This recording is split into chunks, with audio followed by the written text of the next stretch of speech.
हार्दिक पांड्या साहब, अच्छा आप बहुत देर से शोएब मलिक कर रहे हैं। कल मैं आपको बताता हूं क्या हुआ।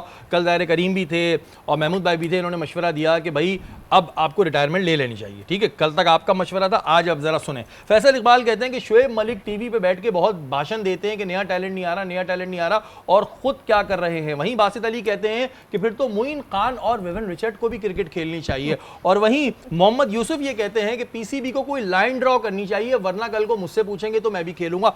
अब आप बताएं, लोगों ने बातें शुरू कर दी। आखिरी बात जो कह रहे हैं ना कि पीसीबी को लाइन ड्रॉ करनी चाहिए, तो वाकई लाइन ड्रॉ करनी चाहिए। भाई एक बंदा 43 इतना आपने सर्व कर लिया पाकिस्तान को, अब आपका पाकिस्तान टीम में कोई फ्यूचर नहीं दिख रहा, तो आप मेंटोर भी बन गए हो, आप प्लेयर प्रोड्यूस करके दिखा दो, कोई प्लेयर ले आओ।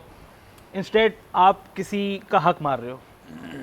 इनके स्क्वाड में 2-3 और प्लेयर भी हैं जिनको मौका मिलना चाहिए महमूद भाई, लेकिन उनको नहीं मिल रहा इनकी वजह से। लेकिन क्वेटा वालों को भी सलाम है, उन्होंने जिस तरह उन्होंने पिक किया सप्लीमेंट्री ड्राफ्ट में, तो उनकी भी प्लानिंग मुझे तो समझ नहीं आई कि क्या करना चाह रहे हैं। लेकिन शोएब मलिक का ये है कि उनको अपनी जगह छोड़ दें, किसी नौजवान टैलेंट को सामने ले आएँ, क्योंकि फिर पीएसएल का फ़ायदा नहीं है ना। 43-44 ईयर्स के बंदे आप खेल रहे हैं, तो फिर इसका हमें पाकिस्तान टीम को क्या फ़ायदा होगा, मुझे ये बताएं। अच्छा, आप अगर एक्सपीरियंस अपना तजर्बा देना चाह रहे हैं तो आप मेंटोर बने। आप चैंपियंस कप होता है, वनडे कप होता है, ओडीआई T20 कप होता है, तो आप वहाँ से कोई प्लेयर प्रोड्यूस करें ना, वहाँ तजर्बे शेयर कर दें, इंस्टेड कि आप पीएसएल में आएँ और किसी की जगह खाएं। मैं ये उधर भी खेले थे वो, और ये बात कल देखें, T20 भी खेले, चैंपियंस में भी वो खेले कल थे। ये बात महमूद भाई आपने कही थी कि आज करीम बात कर रहे हैं, अब कल लोग करने लगेंगे, और 3 बड़े नाम जो है उन्होंने ये बात कर दी है, तो इस चीज को सोचना चाहिए। अब ये तो नहीं कि उन्हें जैसे सरफराज को मेंटोर बना दिया है कोयटा ग्लैडिएटर का, ये बड़ी अच्छी बात है। हाँ, ओहदा नहीं मिल रहा है। सरफराज भी था, सरफराज उस टीम का, मैं उस टीम में ही था, एंड सरफराज नहीं खेला मैच, वो भी खेल सकता था मैच, जबकि हमारी टीम की परफॉर्मेंस अच्छी नहीं जा रही थी, हम मैचेस आ रहे थे। लेकिन उसने जब क्रिकेट छोड़ दी और एज ए मेंटोर काम कर रहा है, तो वो एज ए मेंटोर ही काम किया उसने। तो अब हर बंदे को अपना भी सोचना है कि अब मेरी क्रिकेट कितनी बाकी है, मुझे अब प्लेयर प्रोड्यूस करने हैं। अब प्लेयर प्रोड्यूस, अब या फिर आपका इंटेंट बहुत ही ज़बरदस्त हो। अगर आप पिछले 2 मैच मलिक को ने जो खेले, वो अगर बैटिंग में देखें तो कल मेरे ख्याल से 12 रन, कितने रन बनाए, 12-13 रन ऐसी बनाए।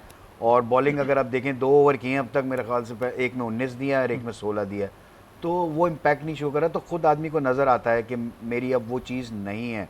देखें, फिटनेस बहुत हो गई है, लेकिन कहते हैं age is a number, but लेकिन क्रिकेट के अंदर एज इज़ ए नंबर नहीं है। आपको थोड़ा बहुत, आपको हर चीज़ में इफेक्ट आता है, आपके रिफ्लेक्सेस में इफेक्ट आना शुरू हो जाता है। अच्छा, ये तो बात नज़र तो फिट आ रहे होते हो, बट कुछ ना कुछ ऐसी चीज़ होती है वो आपको प्रॉब्लम करती है। ये बड़ा एक, हाँ, तो ये खुद भी बंदे को सोचना चाहिए। और दूसरी चीज़, जैसे इन्होंने कहा कि टीम को भी सोचना है कि भाई वो एक प्लेयर अगर आपके लिए फिट इन नहीं हो रहा तो आप क्यों रख रहे हैं उसको।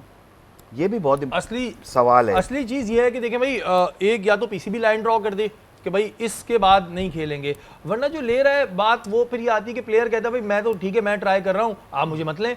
लेकिन जो ले रहा है उसके पीछे उसकी क्या लॉजिक है, क्या उसकी आपसी की दोस्ती चल रही है। दोस्ती यारी पे भी हमारी तो पाकिस्तान क्रिकेट टीम चली दोस्ती यारी पे रही है, तो हो सकता है जो फ्रेंचाइज ओनर हो वो भी ये कर